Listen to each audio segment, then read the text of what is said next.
Alhamdulillah bertemu kembali.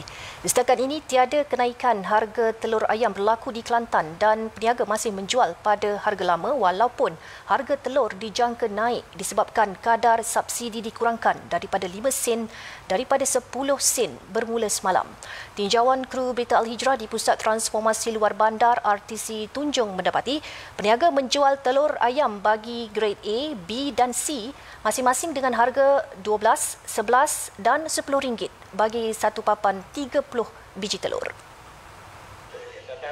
Peniaga barangan runcit Ahmad Razi Abdul Kadir, 54 tahun berkata dia masih menjual telur dengan harga murah walaupun subsidi bekalan ditamatkan sebanyak 50% bermula semalam.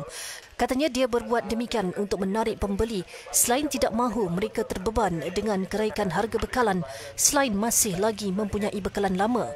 Itu dalam jangkaan kita pun ada kita rasa ada kemungkinan akan naik, tapi kita harapkan supaya dia tu dapat stabil lah. Janganlah bagi satu kenaikan yang agak mendadak dan juga merusingkan untuk pengguna-pengguna lah.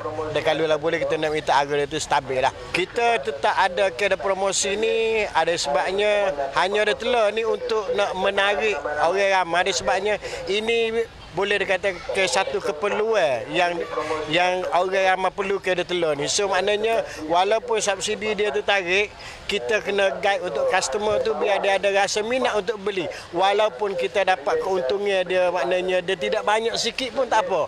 Ahmad Razi berkata dia mendapat bekalan telur dari pihak Lembaga Pemasaran Pertanian Persekutuan Fama selain turut membeli daripada pemborong yang lain sekiranya bekalan yang dibekalkan oleh Fama iaitu sekitar 1,200 papan sebulan tidak mencukupi. Setakat ini dia berkata tiada pembelian panik yang berlaku walaupun ada pelanggan yang melahirkan kebimbangan peningkatan harga telur selepas subsidi mula ditarik secara berperingkat bermula semalam. Seorang lagi peniaga Hasrul Zainal Abidin 24 tahun berkata harga telur ayam masih kekal seperti biasa dan dia belum dimaklumkan oleh pemborong mengenai kenaikan harga berikutan penarikan subsidi telur. Oleh saya dua ni ramah biasa lah. Standard harga biasa. Tak ramah mana kata ramah mana tu dok juga. Kata sikit tu dah boleh lah kata. Harga telur ni kumpul lagi? Harga telur apa biasa.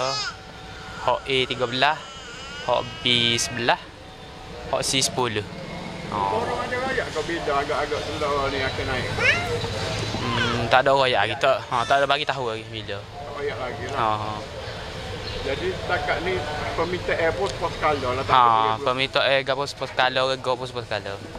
Manakala bagi Nurul Azwani Roslan 31 tahun, walaupun bimbang mengenai peningkatan harga telur, namun dia tidak membuat persiapan untuk membeli lebih banyak telur memandangkan bahan mentah tersebut tidak dapat disimpan untuk tempoh yang lama. Kalau dengar mengikut harga telur akan naik tu, kita sebagai pengguna ni memang berfikir jugalah mungkin kos akan jadi tinggi.